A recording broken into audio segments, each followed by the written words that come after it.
y no somos así. De hecho, en las juntas siempre estamos a ejemplo del profesor Guerrero, vacilando y diciendo chascarrillos.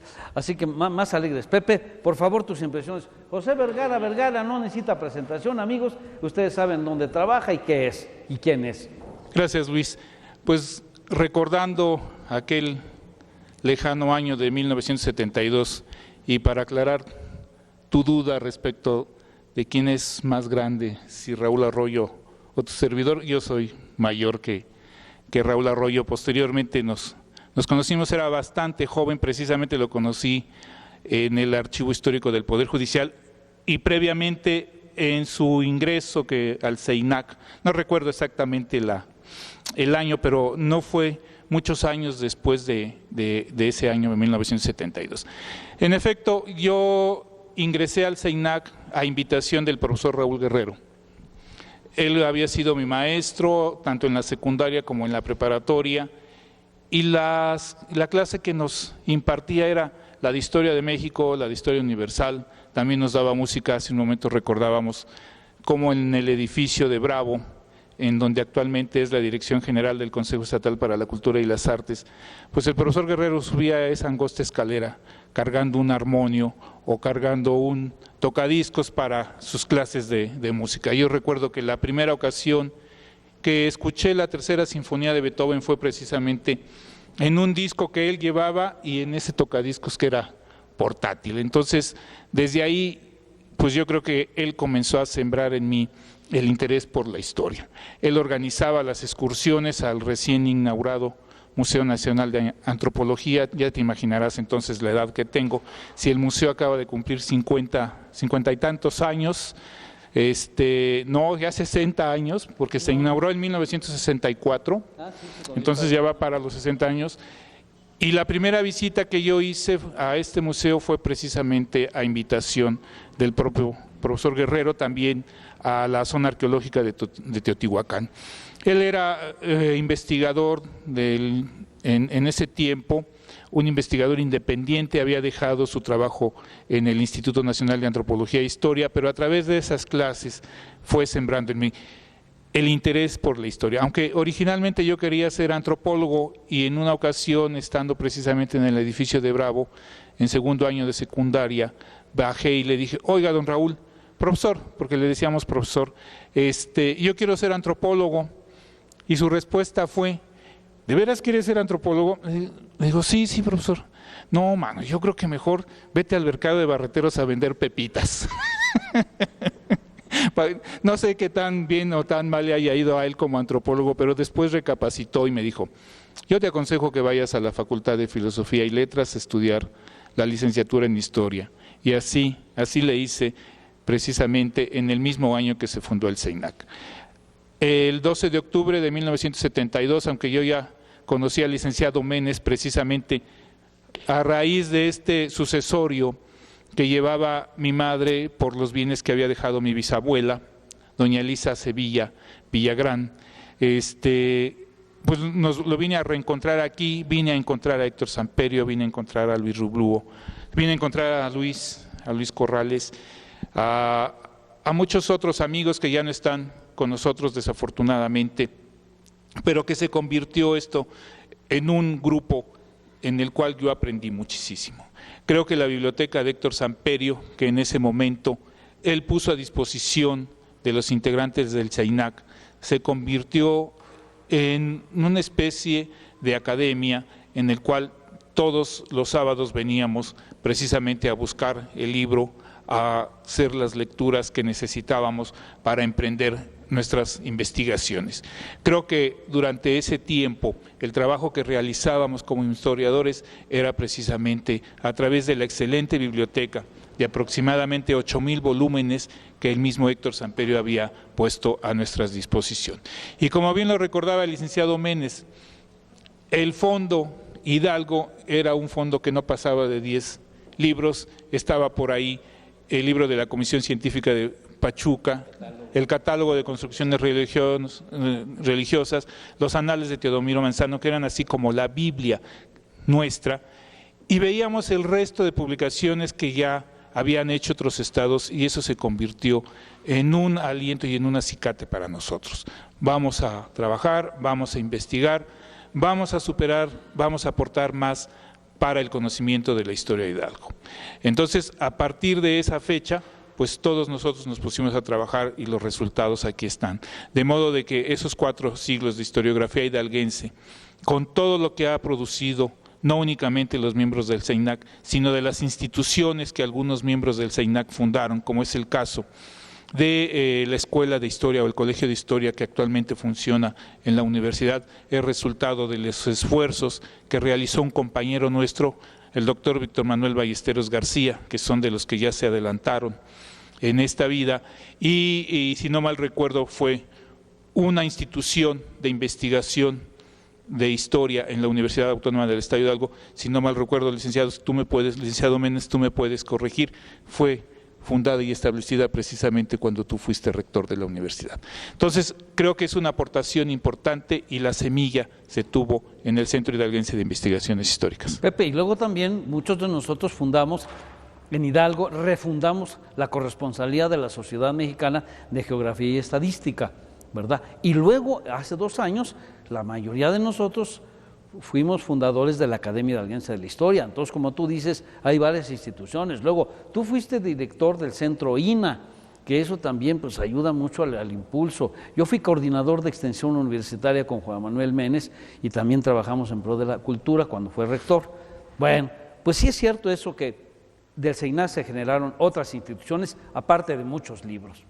Licenciado Arroyo González, Raúl Arroyo, ustedes saben que es el presidente de la Comisión de Derechos Humanos en el Estado, pero ahorita estamos hablando los historiadores, los amigos, perdónenme, los cuates historiadores que están aquí en el programa. Por favor, Raúl, danos tu comentario y ya te dejamos al final. Bueno, una vez despojado de mi cargo para esta entrevista, yo empezaré al contrario de lo que han hecho ustedes, no empezaré por la parte personal, y voy a empezar refiriendo una anécdota que le escuché a don Raúl Guerrero, que decía que cuando este grupo de personas pensantes, maestros, académicos, investigadores, se empezaron a reunir para crear el Centro Hidalguense de Investigaciones Históricas, decía él que parecían como las juntas de la Profesa, porque eran en la noche y eran en el exconvento. Y esto, lo que también él refería ya con un poco más de seriedad, es que había habido, pues cuando menos una preocupación o una atención del gobierno del Estado, porque no faltó quien se preguntara ¿para qué se reunía esta gente?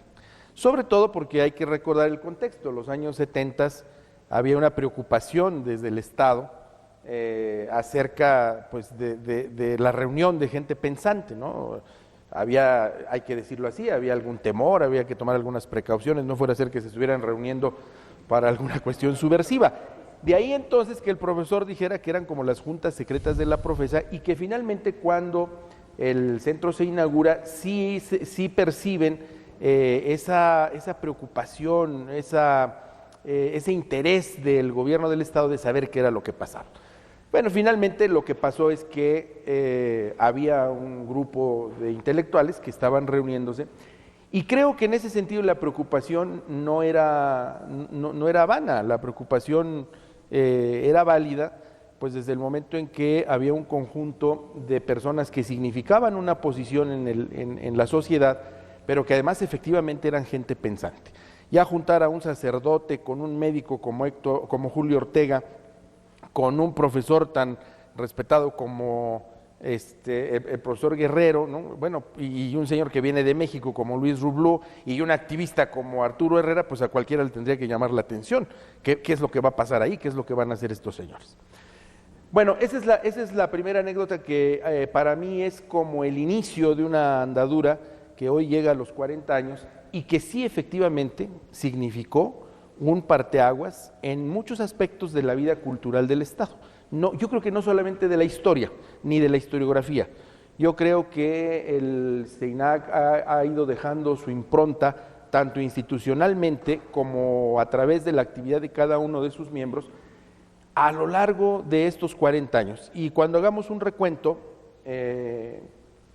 vamos a encontrar cómo ha quedado la huella de cada quien en muchas instituciones.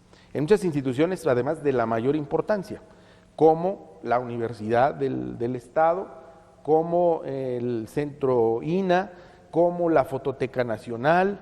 El propio canal. En fin, de yo creo que televisión. es mucha la obra que se ha dejado en estos 40 años. Y ojalá que algún día nos pongamos de acuerdo, situación que es un tanto difícil, y hagamos ese recuento, ¿no?, de dónde ha ido quedando la huella de muchas maneras, bibliográficamente, bueno, pues hoy se refiere, ¿no?, la creación de la academia, en fin, eso creo que es lo que hay que hacer hoy para valorar realmente qué es lo que se hizo, cómo se ha aportado a la cultura del Estado, cómo el CEINAC estuvo presente en momentos tan importantes, por ejemplo, como aquella ocasión en que se iba a remodelar la Plaza de la Independencia, ¿no?, y que fueron tan cuestionadas aquellas obras.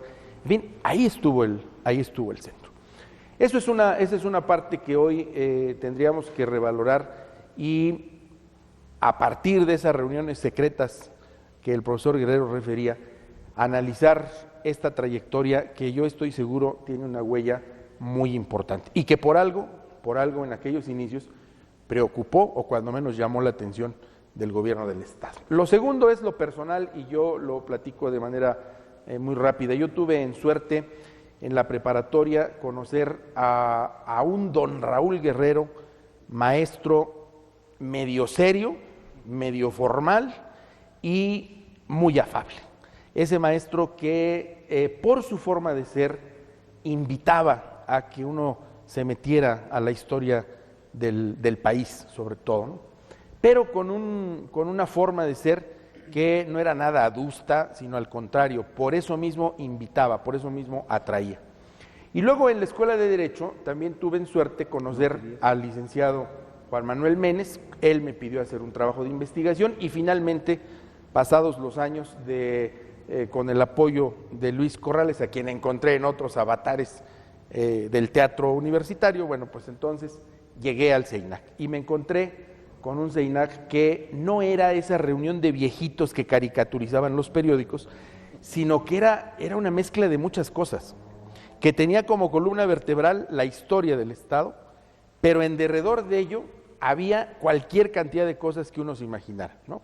El profesor Guerrero tocando el piano, Arturo Herrera trayendo conferencias y hablando de textos de la izquierda, y el arquitecto Corrales contando chistes y trayendo cuestiones de estudios arquitectónicos, y la seriedad de Héctor Samperio, y el relajo de don Raúl Guerrero haciendo epigramas a media sesión, y también la propiedad de Víctor Manuel Ballesteros, que era muy recatado y un hombre muy, muy propio, en fin.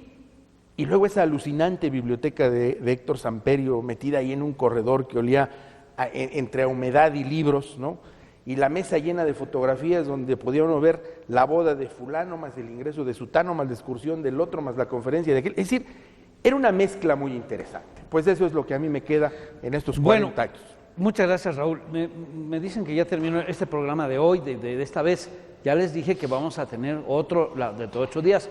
Por lo pronto quiero recordar también, antes de irnos, a otro que quisimos mucho, que ya no está, que se llamaba don Efrén Meneses Villagrán, a quien todos también estimamos mucho, que fue miembro del CEINAC y que, bueno, tenía unas anécdotas extraordinarias. Ahorita me río porque me estoy acordando de una que no puedo contar en televisión. Vamos a pedirles que nos sigan dentro de 8 días, porque este programa lo seguimos grabando. Vamos a tener una segunda parte. Nos falta hablar de 2 cosas muy importantes. Los que ya se fueron, yo les voy a pedir a mis compañeros que cada uno hable de uno, y los libros, cuando menos los primeros, que fueron los que publicamos. Por lo pronto, este programa de los 40 años del CEINAC tiene que terminar. Muchas gracias. Agradezco a todos, no los despido porque vamos a grabar para el próximo, pero a usted sí lo despido. Muy buenas noches, amigos y amigas.